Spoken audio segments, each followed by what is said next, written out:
Hi hookers. Okay, this is going to be a first crochet project. A lot of people are like, what do we do with those chains? Can we make something with the chains? Yes, you can.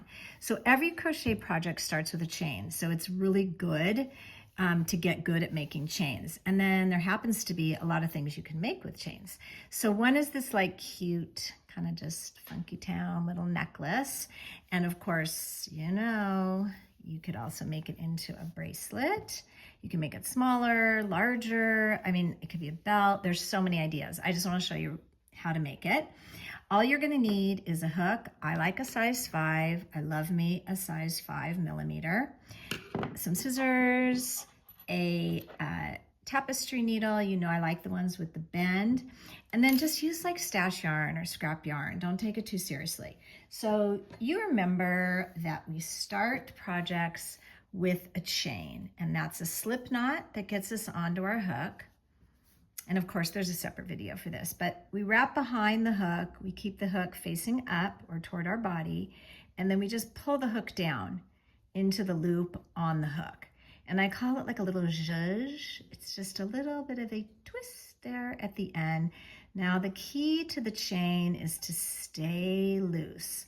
Drop your shoulders, take a deep breath. If you find they're turning out really tight, that's a little bit of a trick, because if your body is relaxed, your stitches will be relaxed. That's a good quote. Anyway, okay, so we got your chain going, and then of course, at times we have to frog it.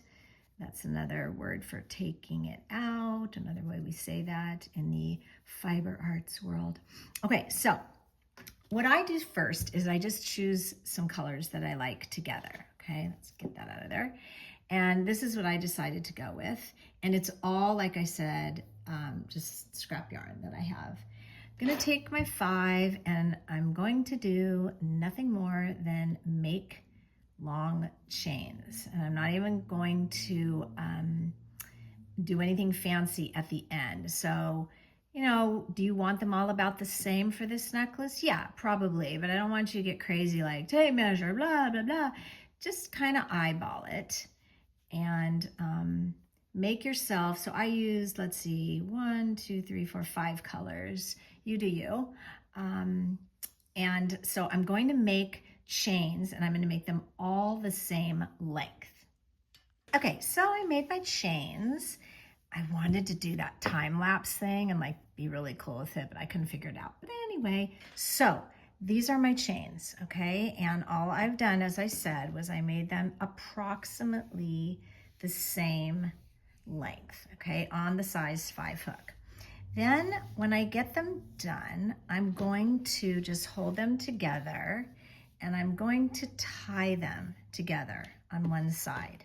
So I will take one side in my left hand and sort of get them all lumped together, because I'm going to use this as a tie. And then I'm going to pull sort of taut like that and end up with the rest of them. And it doesn't have to be totally even. You're going to see why in a minute, because we're going to cover it. And I'm just going to make sure I get all those colors included in there, and I'm making a knot, okay? So I'm just pulling out all the colors right there and just pulling tight like a knot, okay? And I do kind of want that tight, okay? Not crazy tight, but like that's fine. Then I'm gonna go ahead and just clip off the excess, okay?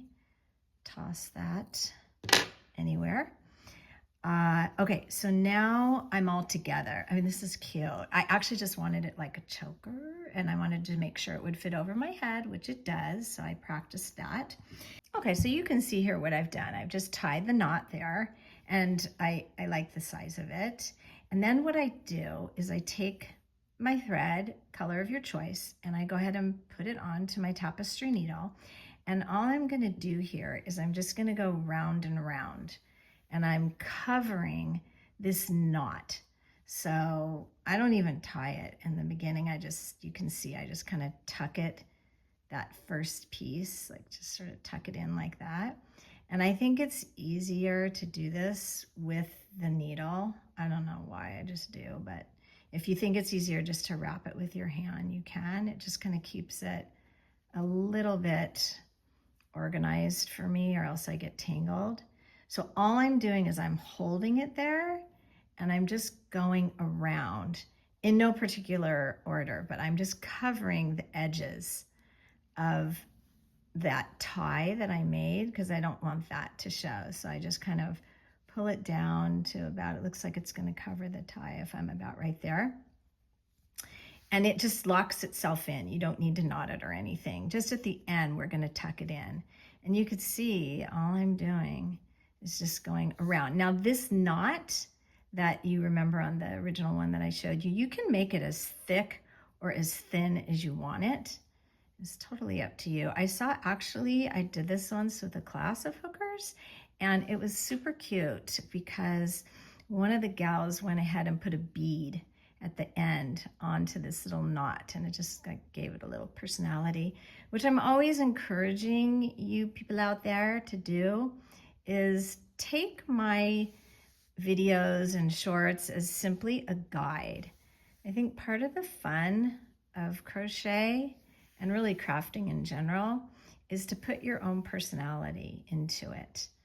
I don't know, you're gonna see as you go on that there's so many variations and ways to do so many things. It's never ending, which is probably why I love it so much. So see what I'm doing?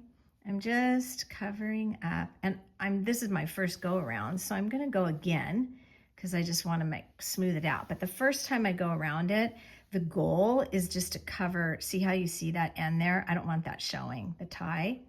So I'm just covering it up with the pink yarn. And then what I will do is I'll go around at least probably one more time to make it, I like it a little thicker, the knot. Okay, let's finish it up. So you can see that I wrapped around and I just created like, I don't know, just like a kind of a coil, I guess, around it. And then all I'm gonna do to finish it, because I like it to look finished, is I'm gonna hop onto my thread here. I had taken it off because I just used my finger when it got shorter toward the end. And then what I do is I kind of bring it toward the end and I just sort of hide it in there. This is how I do a lot of finishing work with purses and especially like craft jewelry, because you can just slip your yarn in like that and see how you pull it through. And I give it a nice tug. Trust me, it's not going anywhere, which I like to finish things pretty securely because I've had them fall apart and it bums me out. So I'm just gonna go in one more time, make sure it's super secure. I mean, you would never know, right? I can even like scooch down the yarn a little. And then of course I'm gonna give it a little snip. I mean, I used to like pop a little dab of glue. You don't need to. It stays. I don't know. It's just magical. Anyway, and then here I've got myself this like darn cute chain choker. So, okay, gotta go. Have fun. Bye.